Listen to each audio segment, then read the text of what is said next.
አንተ ሹፌር የምትነዳበት መንገድ ምንም አይነት መከላከያ ባይኖረውስ? ደህንነትና ሁለተኛ እድልስ ባይኖረው? አንድ ትንሽ ስህተት፣ አንድ ሰከንድ የሚያዘናጋ ነገር ወደ አለመኖር የሚከስቱ ልምድ ያላቸው አሽከርካሪዎች እንኳን ከመሄዳቸው በፊት እንዲያመነቱ የሚያደርጉ በዓለም ዙሪያ በጣም አደገኛ መንገዶች እንዳሉ ታውቃለህ? በዓለም ላይ እጅግ አደገኛ የሆኑ 9 መንገዶች።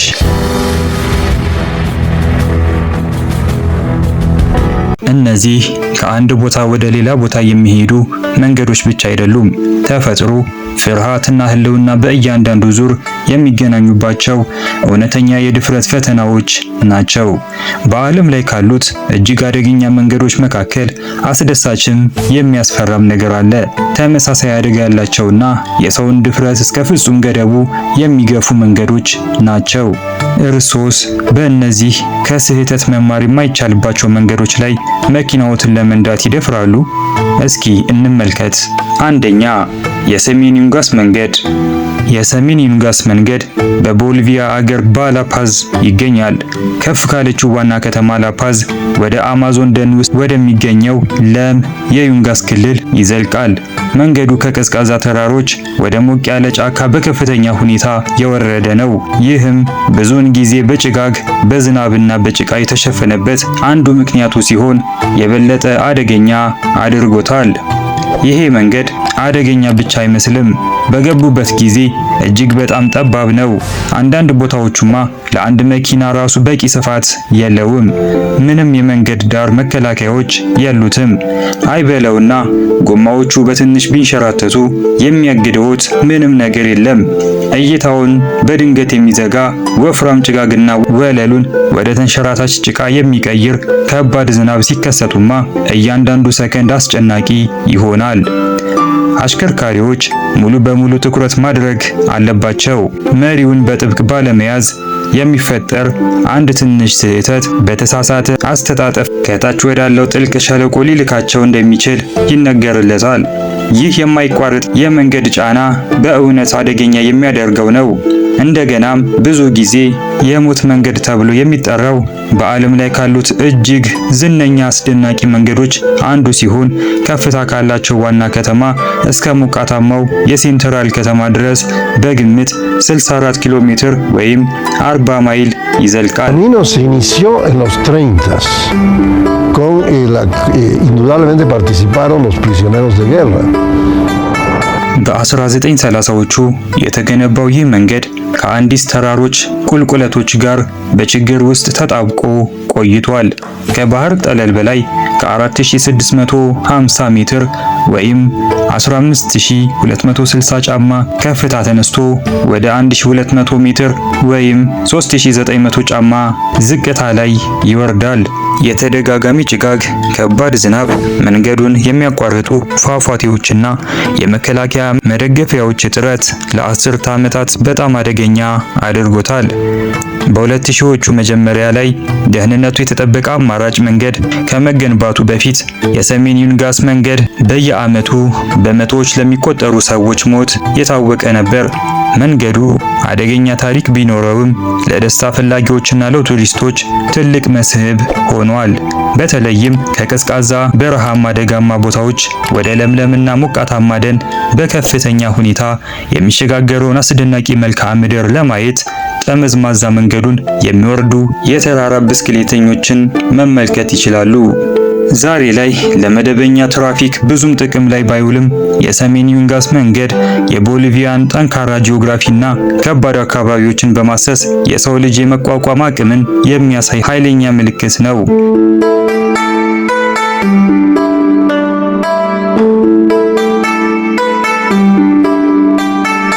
ሁለተኛ፣ ዞጂላ ፓስ በምዕራባዊ ሂማሊያ ውስጥ ከፍተኛ የተራራ ማለፊያ ሲሆን የካሽሚር ሸለቆን ከላዳክ ክልል ጋር የሚያገናኝ ነው። ይህም በሰሜናዊ ህንድ ውስጥ ካሉት እጅግ በጣም ስትራቴጂካዊና ጂኦግራፊያዊ አስፈላጊ መንገዶች አንዱ ያደርገዋል። በ3528 ሜትር ማለትም 11575 ጫማ ከፍታ ላይ የሚገኘው ይህ ቦታ በስሪንጋር እና በሌህ መካከል ባለው ብሔራዊ ሃይዌይ 1 ላይ የሚገኝና በአስደናቂ መልክዓ ምድሩ በጠባብ መንገዶችና ባልተጠበቀ የአየር ሁኔታ ይታወቃል። ዞጂላ ፓስ በከባድ የበረዶ ዝናብ የክረምት ወራት ምክንያት ተዘግቶ ይቆያል። በዚህም ምክንያት ላዳክን ከቀሪው የአገሪቱ ክፍል ሊያቋርጠው ይችላል። በተጨማሪም በትራንስፖርትና በአቅርቦት ውስጥ ያለውን ወሳኝ ሚና ያሳየናል። በታሪክ እንደ 1947 እስከ 48 ዓመተ ምህረት የኢንዶ-ፓክ ጦርነት ባሉ ግጭቶች ወቅት የህንድ ኃይሎች ቁልፍ በሆነው ዘመቻ መተላለፊያውን እንደገና ሲቆጣጠሩ ወታደራዊ ጠቀሜታ ነበረው። ዛሬ የዞጂላ ዋሻ ግንባታ ያሉ ጥረቶች ለሁሉም የአየር ሁኔታ ግንኙነትን ለማቅረብ የጉዞ ደህንነትን ለማሻሻልና ወደ ሩቅ የላዳክ ክልል ኢኮኖሚያዊና ስትራቴጂካዊ መዳረሻን ለማሳደግ ያለሙ ናቸው።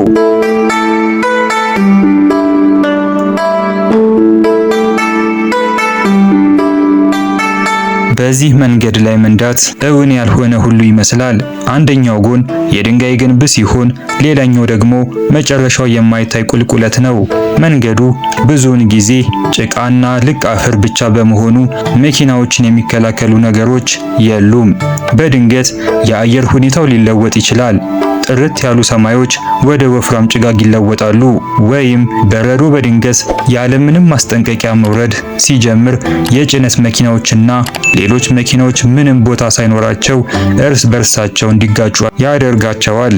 ስለዚህ እዚህ ላይ የመንዳት ክህሎት ብቻ በቂ አይደለም። አንድ ስህተት የመጨረሻ ሊሆን በሚችልበት ቦታ ከምንም በላይ ከመጓዞ በፊት ቅድሚያ መረጋጋትና ማስተዋል ያስፈልጋል።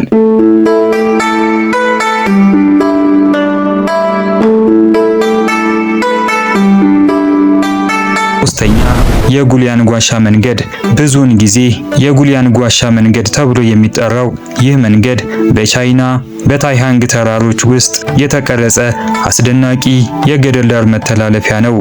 ከ1972 እስከ 1977 ባለው ጊዜ ውስጥ በአካባቢው ነዋሪዎች በሚመሩት መንደሮች የተገነባው ዋሻ የተፈጠረው ለዓመታት በተራራ መንገድ ላይ አደገኛ ጉዞ ከተደረገ በኋላ የተገለለችውን የጉሊያንግ መንደር ከውጭው ዓለም ጋር ለማገናኘት ታስቦ ነበር። የመንደሩ ነዋሪዎች እንደ መዶሻ ያሉ መሰረታዊ መሳሪያዎችን ብቻ በመጠቀም በጠንካራ ድንጋይ ውስጥ 1.2 ኪሎ ሜትር ርዝመት ያለው ዋሻ በቀጥታ ቀረጹ። ይህም አካላዊና አደገኛ ሂደት ሲሆን በርካታ ሕይወትን ያስቀጠፈ ስራ ነበር። ዋሻው ወደ 5 ሜትር ቁመትና 4 ሜትር ስፋት ያለው ሲሆን ከጎኑ በኩል ብርሃንና አየር እንዲገቡ የሚያስችሉ ተከታታይ ያልተስተካከሉ ቀዳዳዎች አሉት። የጉሊያንግ ዋሻ መንገድ አደገኛነቱ በጠንካራ ተራራ በኩል በእጅ የተቀረጸው ዋሻው በጠባብ ክፍሉ ሸካራና ያልተስተካከለ በመሆኑ ነው። ተሽከርካሪዎችን ለማሳለፍ የሚያስችል በቂ ቦታ የለም። ከዚያም ደግሞ መስኮቶቹን ያገኛሉ። ታዲያ እነዚህ መስኮቶች መጀመሪያ ላይ ውብ ሆነው ይታዩትና በድንጋዩ ላይ የተቆረጡ ክፍተቶች ብርሃን እንዲሰጡት ያደርጉት ይመስሎታል። ነገር ግን እየቀረቡ ሲሄዱ ያኔ እውነቱን ይገነዘባሉ። እነዚያ ክፍተቶች በቀጥታ ከታች ወዳለው ጥልቅ ሸለቆ ውስጥ የሚወረውሩ ናቸው። ምክንያቱም በእርሶና በዋሻው ጠርዝ መካከል ክፍት አየር ብቻ እንጂ ምንም መከላከያ ነገር የለም። ሆኖም ግን ዛሬ ላይ መንገዱ በጠንካራ ግንባታው በሚያስደምም መልክዓ ምድርና በጣም አደገኛ ታሪክ የያዘ በመሆኑ በዓለም ዙሪያ ታዋቂ ሆኗል። ይህም የሰው ልጅ ቁርጠኝነትንና ከፍተኛ የተፈጥሮ እንቅፋቶችን በማለፍ ረገድ ብልሃቱን ያሳየናል።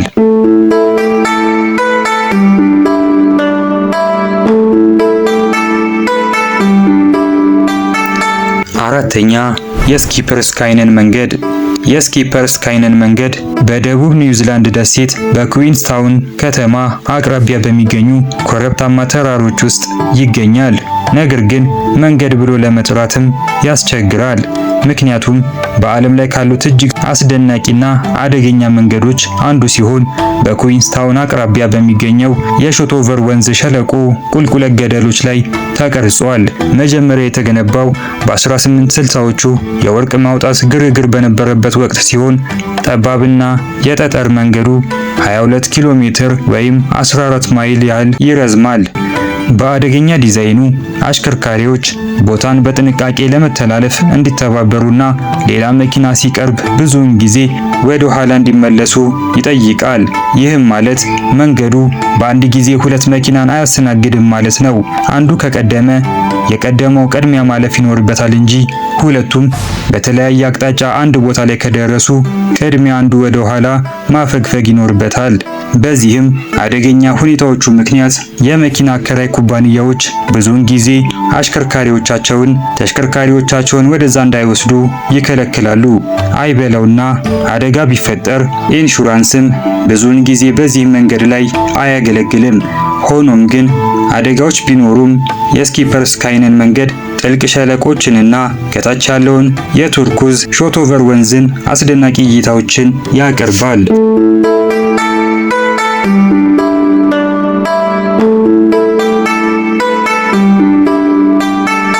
አምስተኛ የካርዱግላ ፓስ መንገድ። ካርዱግላ ፓስ በሰሜናዊ ህንድ ተራሮች ላይ ቀዝቃዛው የበረሃ ክልል ላዳክ አቅራቢያ ከሌህ ከተማ ብዙም ሳይርቅ ይገኛል።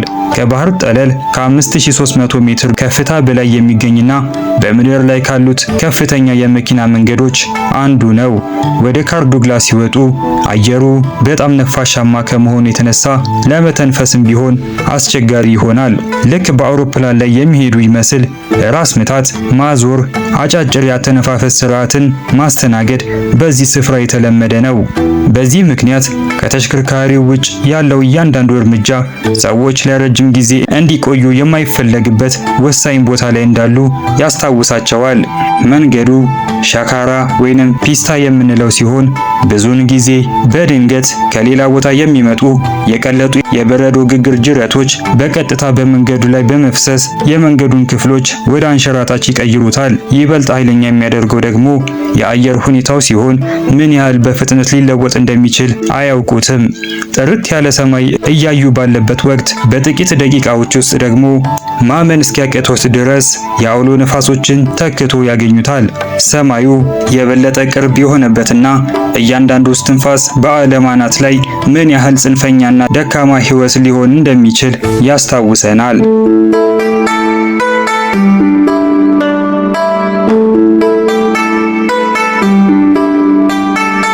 ስድስተኛ የፌሪ ሜዳውስ መንገድ። በፓኪስታን ሩቅ ተራሮች ውስጥ የሚገኘው የፌሪ ሜዳውስ መንገድ በዓለም ላይ ካሉት እጅግ አስፈሪ መንገዶች አንዱ ነው። የሚጀምረው በካራኮራም ሃይዌይ አቅራቢያ ሲሆን ወደ ናንጋ ፓርባት ግርጌ ይገኛል። መንገዱ በይፋ የሚታወቀው በጊልጊት ባልቲስታን አቅራቢያ ካሉት እጅግ ውብ አካባቢዎች አንዱ የሆነውን በዓለም ላይ 9ኛ ደረጃ የተሰጠውን ከፍተኛ ተራራ ለመድረስ የተገነባ ነው። ይህንን ጠባብ መንገድ ለመገንባት ዋናው ምክንያት የሆነው በጊልጊት ባልቲስታን ክልል ውስጥ ቱሪዝምንና የአካባቢ ግንኙነትን ለመደገፍ ታስቦ ነበር። ይሁን እንጂ ከመጓዛቸው በፊት ጎብኚዎች ሙሉ በሙሉ ረጅምና ፈታኝ የሆኑ የእግር ጉዞዎች ላይ መተማመን ስለነበረባቸው ለአካባቢው ማህበረሰቦች የኢኮኖሚ ድሎችን እንዳያገኙ ገድቦባቸዋል። ብዙውን ጊዜ በጠንካራው መሬት ምክንያት የተራራቁ ማሽነሪዎች ስላልነበሩት ቀደም ሲል እንዳነሳነው መንገዱ በመሰረታዊ የምህንድስና ዘዴዎች በተራራ ገደሎች ላይ ተቀርጾ የተሰራ ነበር።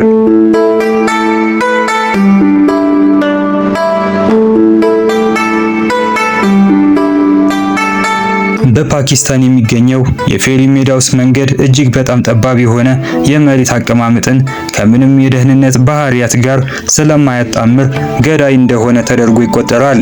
መንገዱ እጅግ በጣም ጠባብ በመሆኑ ብዙውን ጊዜ ለአንድ መኪና በቂ ስፋት ቢኖረውም ግን ያለምንም መከላከያ ገደላማ በሆኑ ቦታዎች ላይ በመጣበቁ አይበለውና አንድ ነጠላ ተሽከርካሪ በተራራው ዳር እንዲወድቅ ሊያደርግ ይችላል።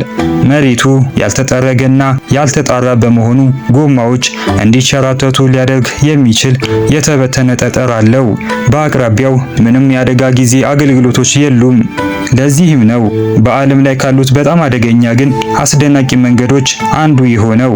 ሆኖም ከዚህ ልብ የሚሰብር ጉዞ ከተረፉ በኋላ ተጓዦች አስደናቂ የተደበቀ ገነት የሚመስል ሰላማዊ የፌሪ ሜዳውስ አረንጓዴ መልክዓ ምድር የተፈጥሮ ውበትን ይሸለማሉ።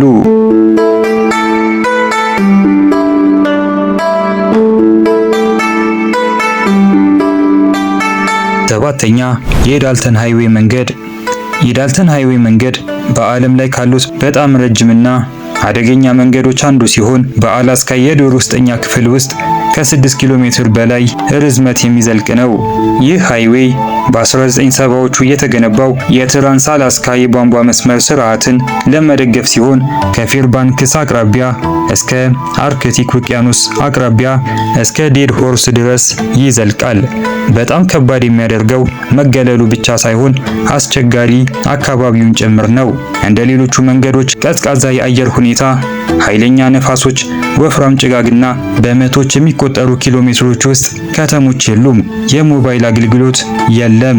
ምንም አገልግሎት በአቅራቢያ የማይገኝባቸው ረጅም የጠጠር መንገዶችን በውስጡ ይዟል። ይህ ማለት ረጅም ዝርጋታዎች ሙሉ በሙሉ ያልተነጠፉ በመሆናቸው በጠፍጣፋ ጠጠር የተሸፈኑ ናቸው።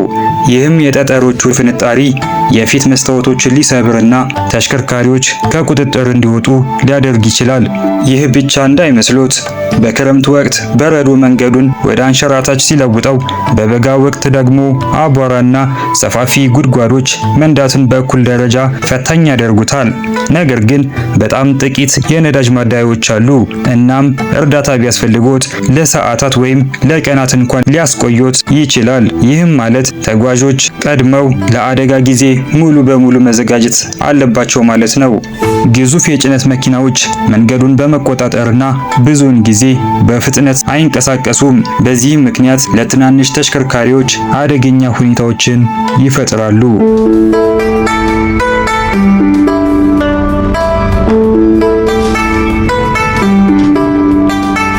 ስምንተኛ የአትላንቲክ ውቅያኖስ መንገድ። የአትላንተር ሃቭስቬየን በመባል የሚታወቀው የአትላንቲክ ውቅያኖስ መንገድ በዓለም ላይ ካሉት እጅግ አስደናቂ የባህር ዳርቻዎች አንዱ ሲሆን በኖርዌይ ምዕራባዊ የባህር ዳርቻ 8.3 ኪሎ ሜትር ያህል ተዘርግቷል። ከ8 ውብ ድልድዮች ጋር ተከታታይ ትናንሽ ደሴቶችን ያገናኛል። በጣም ታዋቂው የተጠማዘዘው የመንገዱ ስፍራ የስቶርሴሱዴንት ድልድይ በተወሰኑ ማዕዘኖች በኩል ሲታይ በከፍተኛ ሁኔታ ወደ ሰማይ የሚዘል መንገድ ይመስላል።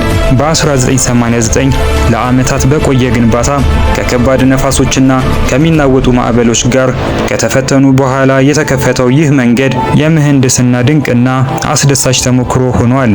አሽከርካሪዎች ብዙውን ጊዜ በውቅያኖስ ላይ እንደሚነዱ ሳይሆን በቀጥታ እንደሚንሸራተቱ ይሰማቸዋል። በተለይም ማዕበሎች ከመንገዱ ጋር ሲጋጩ ኃይለኛና አንዳንድ ጊዜ አደገኛ ትዕይንትን ይፈጥርባቸዋል። የአትላንቲክ ውቅያኖስ መንገድ አጭር ርዝመት ቢኖረውም የኖርዌይ ባህር የማይረሱ እይታዎችን ያቀርባል።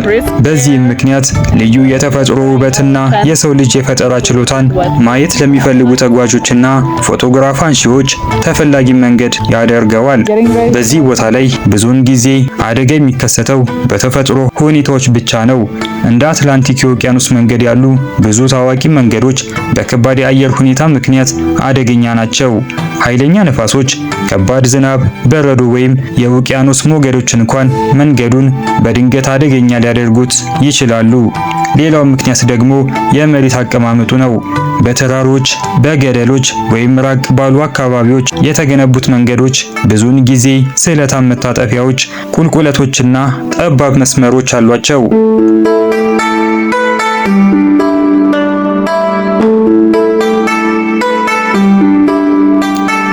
ዘጠነኛና የመጨረሻው ትሮልስቲገን መንገድ በ1936 በምዕራብ ኖርዌይ የተገነባው ይህ ጠመዝማዛ መንገድ በገደሎችና ጥልቅ ሸለቆች የተከበቡ ቁልቁለቶች ላይ ነው። በትሮል ስቲገን ላይ ሲነዱ እንደ ስቲግፎሰን ያሉ ፏፏቴዎች በድንጋዮቹ ላይ ሲወርዱ ብዙውን ጊዜ በመንገዱ ላይ የሚንሳፈፍ ጭጋግን ሲፈጥሩ ይመለከታሉ። ውበት ቢኖረውም የመንገዱ ጠባብ መስመሮች ቁልቁለትና እንደ ጭጋግ፣ ዝናብ ወይም በረዶ ባሉ ያልተጠበቁ የአየር ሁኔታዎች ምክንያት ፈታኝና አደገኛ ሊሆን ይችላል። በክረምት ወቅት በከባድ የበረዶ ዝናብ መንገዱ ለብዙ ወራት እንዲዘጋ ያስገድደዋል። ብዙውን ጊዜ በጸደይ መጨረሻ ላይ እንደገና ይከፈታል። ዛሬ ላይ ትሮል ስቲገን መንገድ ብቻ ሳይሆን ዋና የቱሪስት መስህብ ነው። ከሌሎቹ መንገዶች የትሮል ስቲገን ግንባታ ግን ንግድንና ግንኙነትን ለማሻሻል ረድቷል። ይህም የአካባቢው ሰዎች በነፃነት እንዲንቀሳቀሱና ኢኮኖሚውን እንዲደግፉ አስችሏቸዋል። በተመሳሳይ ጊዜ አስደናቂ ውበትና አስፈሪ አደጋ ጎን ለጎን የሚኖሩበት ስፍራም ነው። እነዚህ በአጠቃላይ የተመለከትናቸው መንገዶች ብቻ አይደሉም፣ የሰው ልጅ የድፍረት ፈተናዎችም ጭምር ናቸው እንጂ። እነዚህ መንገዶች አንድ አስፈላጊ ነገር ያስተምሩናል። አደጋ ሁልጊዜ ከፍጥነት ብቻ የሚመጣ አይደለም። አንዳንድ ጊዜ ከተፈጥሮ፣ ከአካባቢና ከሰው ልጅ ፍላጎት ገደቦችን መጠን ማለፍ የሚመጣ ነው። ብዙውን ጊዜ አሽከርካሪዎች ወደ መዳረሻቸው ለመድረስ ብቻ ሕይወታቸውን አደጋ ላይ ይጥላሉ። ስለዚህ በሚቀጥለው ጊዜ ደህንነቱ በተጠበቀና ለስላሳ በሆነ መንገድ ላይ ሲሆኑ ይህንን ማስታወስ ይኖርቦታል። እስካሁን ከተመለከትናቸው ውስጥ እርሶስ የትኛው መንገድ ነው አደገኛ ነው ብለው የሚሉት? ኮሜንት ላይ ያስቀምጡልን።